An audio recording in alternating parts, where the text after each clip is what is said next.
मेरे पति राजेश एक प्राइवेट कंपनी में अकाउंटेंट थे। उनकी पगार अच्छी थी, फिर भी हम लोग भारी कर्जे में दबे हुए थे।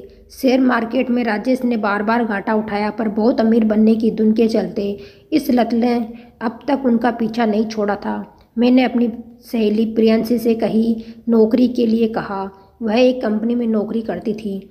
एक दिन वह मुझे लेकर अपनी कंपनी गई। वहाँ उसने मेरी मुलाकात अपने बॉस सुधीर से कराई। सुधीर के सिफारिश पर मुझे नौकरी जरूर मिल जाएगी, ऐसा विश्वास देकर प्रियंशी मुझे उनके पास लाई थी। सर, मुझे नौकरी की सख्त ज़रूरत है, आप मेरी सहायता कीजिए प्लीज़।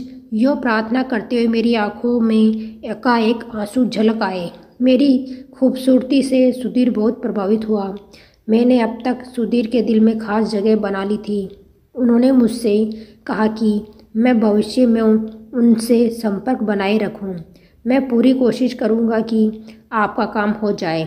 इस कागज़ पर आप ज़रूरी ब्यौरा लिख दें। उन्होंने पैड और पेन मुझे पकड़ा दिया।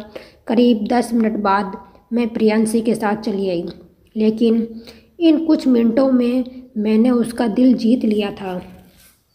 मुझको क्लर्क की नौकरी दिलाना उसके लिए कठिन काम नहीं था। करीब 1 हफ्ते बाद वह मेरी नियुक्ति की अच्छी खबर लेकर शाम को मेरे घर पहुंच आए। वहां मैंने उनकी मुलाकात अपने पति संजीव, सास व 5 वर्षीय बेटे रमन से कराई। मेरी नियुक्ति की खबर सुनकर घर का माहौल खुशी से भर आया। मेरे घर की हर चीज़ इस बात की तरफ इशारा कर रही थी कि हम लोग आर्थिक रूप से संपन्न नहीं थे। मेरे पति बातूनी किस्म का इंसान था। उनकी बातों से यह उन्हें भी मालूम हो गया कि उसकी स्टॉक मार्केट में बहुत दिलचस्पी थी। कुछ देर बाद राजेश मुंह मीठा कराने के लिए बाजार मिठाई लेने चला गया। सुधीर ने आग्रह करके मुझको अपने सामने बिठा लिया। सर, आपकी कृपा से मुझे नौकरी मिली है और मैं आपका यह एहसान कभी नहीं भूलूंगी। अब 2 वक्त की रोटी और रमन की पढ़ाई का खर्च मैं अपने बलबूते पर उठा सकूंगी। मेरी बड़ी बड़ी आंखों में सुधीर लिए सम्मान के भाव उसे साफ नजर आए।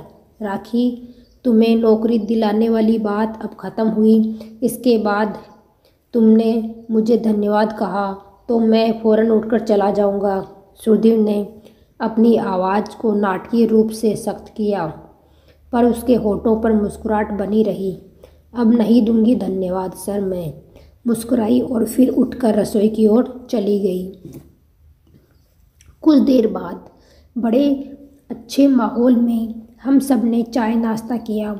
फिर सुधीर हमसे विदा लेना चाहता था, पर ऐसा संभव नहीं हुआ क्योंकि बेहद अपनेपन के साथ आग्रह करके मैंने उसे रात का खाना खाकर जाने के लिए रोक लिया।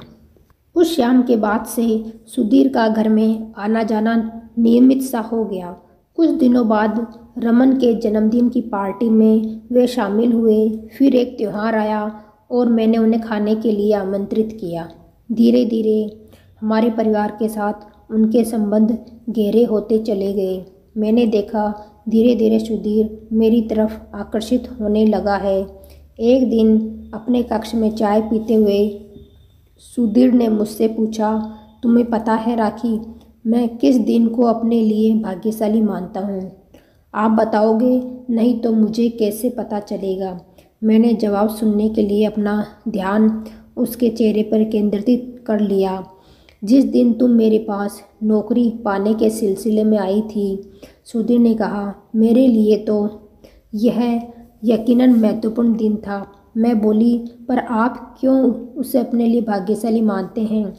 वह दिन मेरे जीवन में न आया होता तो आज मैं तुम्हारे जैसी अच्छी दोस्त कैसे पाता? उसके स्वर की भावुकता को पहचान कर मैं नज़रें झुकाकर पर्स को निहारने लगी। तुम मेरी अच्छी दोस्त हो ना राखी? मैंने उसकी तरफ देखकर एक बार सिर हिलाकर हाँ कहा और फिर से नीचे फर्श देखने लगी। उसने अपना हाथ बढ़ाकर मेरे हाथ पर रखा और मेरी आंखों में आंखें डालकर बोला, तुम मुझे अपना समझकर हमेशा अपने दुख दर्द मेरे साथ बांट सकती हो। थैंक्स। मेरे होठों पर छोटी सी मुस्कान उभरी। मेरे हाथ पर उसकी पकड़ थोड़ी मजबूत थी। मैंने अपना हाथ आज़ाद करने का प्रयत्न किया पर असफल रही। कुछ घबराए से अंदाज में मैंने उसके चेहरे पर खोजपूर्ण दृष्टि डाली। वह बड़े प्यार से मेरा चेहरा निहार रहा था। उसके आंखों के भाव पढ़कर मेरे गोरे गाल अचानक गुलाबी हो उठे। वह मुझे चाहता है, यह बात उस दिन मैं पूरी तरह से समझ गई। उस दिन से हमारे संबंध एक नए आयाम में प्रवेश कर गए। हमारे लिए दोस्ती की सीमा लांघना गलत होगा। सर राजेश को धोखा देकर मैं गहरे अपराध बोध का शिकार बन जाऊंगी। जब भी वह मुझसे प्रेम का इजहार करने का प्रयास करता, मेरा यही जवाब होता। मुझको उसके प्रस्ताव में बिल्कुल रुचि न होती तो मैं आसानी से उससे कन्नी काट लेती। मैं अपने घर की परिस्थितियों से खुश नहीं थी। राजेश का व्यवहार, आदतें व घर का खर्च चलाने में उसकी असफलता मुझे दुखी रखते। सुधीर मेरी बातें बड़े धैर्य से सुनता। जब मेरा मन हल्का हो जाता तभी वह हंसी मजाक व छेड़छाड़ शुरू कर देता। मेरे जन्मदिन से एक दिन पहले उसने जिद करके मुझसे अपने घर चलने का प्रस्ताव रखा और कहा, अपने हाथों से मैंने तुम्हारे लिए खीर बनाई है। अगर तुम मेरे यहाँ चलने से इनकार करोगी तो मैं नाराज़ हो जाऊँगा। उसकी प्यार भरी जिद के सामने थोड़ी नानुकुर करने के बाद मुझको झुकना ही पड़ा। सुधीर ने मेरे जन्मदिन के मौके पर एक सुंदर साड़ी उपहार में दी और मुझे पहली बार उसने अपनी बाहों में भरा तो मैं घबराए लहजे में बोली, नहीं, यह सब ठीक नहीं है, मुझे छोड़ दीजिए प्लीज़। अपनी बाहों की कैद से उसने मुझे मुक्त नहीं किया क्योंकि मैं छूटने का प्रयास बड़े बेमन से कर रही थी। मेरे मादक जिस्म का नशा उस पर कुछ इस तरह हावी था कि उसने मेरे कानों और गर्दन को गर्म सांसें छोड़ते हुए चूम लिया। मैंने झुरझुरी के साथ सिसकारी ली। मुँह से ना ना करती रही पर उसके साथ और ज़्यादा मजबूती से मैं लिपट भी गई। मुझको गोद में उठाकर वह बेडरूम में ले आया। वहाँ उसके आगोश में बनते ही मैंने सब तरह का विरोध समाप्त कर समर्पण कर दिया। वह मेरे बदन को चूमने लगा और मैं भी उसके गालों को चूमने लगी। हम दोनों के अंदर उठे उत्तेजना के तूफान के थमने के बाद भी हम देर तक निडाल हो एक दूसरे से लिपट कर लेटे रहे। कुछ देर बाद मेरे सिसकने की आवाज़ सुनकर वह चौंका। मेरी आंखों से आंसू बहते देखकर वह प्यार से मेरे चेहरे को चूमने लगा। मेरी सिसकियां कुछ देर बाद थमी तो उसने पूछा, क्या तुम मुझसे नाराज़ हो? जवाब में मैंने उसके होठों का चुम्बन लिया और भावुक स्वर में बोली, प्रेम का इतना आनंददायक रूप मुझे दिखाने के लिए धन्यवाद। सुधीर, हमारे संबंध एक नए आयाम में प्रवेश कर गए। मैं ही नहीं बल्कि मेरे घर की बाकी सदस्य भी सुधीर को अच्छे लगने लगे। वह भी अपने को हमारे घर का सदस्य समझने लगा। वह मेरे घर वालों की ज़रूरतों का ध्यान रखता। एक दिन सुधीर के माता पिता उससे मिलने आ पहुँचे। उसके लिए एक रिश्ता आया हुआ था। वह दोनों इसी सिलसिले में उससे बात करने आए थे। उसकी माँ बोली, तुम कब चलोगे उसे देखने? किसी दिन चलेंगे, उसने गोलमोल सा जवाब दिया। अगले रविवार को चलें, देखेंगे। उसने फिर टालने की कोशिश की। उसके पिता अचानक गुस्से में बोले, इससे तुम चलने को हाँ नहीं कहलवा सकोगी क्योंकि आजकल इसके सिर पर उस राखी का जुनून सवार है। प्लीज़ पापा, बेकार की बातें न करें। राखी से मेरा कोई गलत रिश्ता नहीं है। वह नाराज़ हो उठा। अपने बाप से झूठ मत बोलो सुधीर। यहाँ क्या चल रहा है, इसकी रिपोर्ट मुझ तक पहुँचती रहती है। लोगों की गलत व झूठी बातों पर आप दोनों को ध्यान नहीं देना चाहिए। उसकी माँ ने पिताजी को चुप कराकर उसे समझाया। सुधीर, सारी कॉलोनी राखी और तुम्हारे बारे में उल्टी सीधी बातें कर रही है। उसका यहाँ आना जाना बंद करो बेटे, नहीं तो तुम्हारा कहीं रिश्ता होने में बड़ा झंझट होगा। माँ, किसी से मिलना जुलना गुनाह है क्या? मेरी जान पहचान और बोलचाल सिर्फ राखी से ही नहीं है, मैं उसके पति और उसकी सास से भी खूब हंसता बोलता हूँ। कुछ देर और समझाने के बाद माँ पिताजी को लेकर चली गई। उनके जाने के काफ़ी समय बाद तक वह बेचैन व परेशान रहा। फिर शाम को जब उसने मुझसे फ़ोन पर बातें की तब उसका मूड कुछ हद तक सुधरा। एक दिन मुझको अपनी बाहों में भरकर सुधीर बोला, मेरा मन करता है कि तुम हमेशा मेरी बाहों में इसी तरह बनी रहो। अब तो अपने इस घर का अकेलापन मुझे काटने लगा है। उदास से लहजे में मैंने जवाब दिया, हम दोनों को सामाजिक कायदे कानून का ध्यान रखना ही होगा। अपने पति व सास को छोड़कर सदा के लिए आपके पास आ जाने की हिम्मत मुझ में नहीं है। फिर मेरा ऐसा कदम बेटे रमन के भविष्य के लिए ठीक नहीं होगा और उसके हित की फिक्र में मैं अपनी जान से ज़्यादा करती हूँ। जो बात दिमाग में बैठ जाए फिर उसे भुलाना या निकाल कर बाहर फेंकना बड़ा कठिन होता है। मैं सुधीर के बहुत करीब थी, फिर भी उसके अंदर का असंतोष व बेचैनी बढ़ती ही गई। एक बार बेटे के जन्मदिन के कुछ रोज़ पहले राजेश को स्टॉक मार्केट से अच्छा फ़ायदा हुआ। तड़क भड़क से जीने के शौकीन राजेश ने फ़ौरन रमन के जन्मदिन की पार्टी धूमधाम से मनाने का फैसला कर लिया। उस दिन घर के आगे टेंट लगा, हलवाई ने खाना तैयार किया। कम से कम 250-300 लोग वहाँ ज़रूर उपस्थित रहे होंगे। मैंने और राजेश ने इतनी अच्छी पार्टी देने के लिए खूब वाहे लूटी। उस दिन सुधीर एक तरफ उपेक्षित सा बैठा रहा।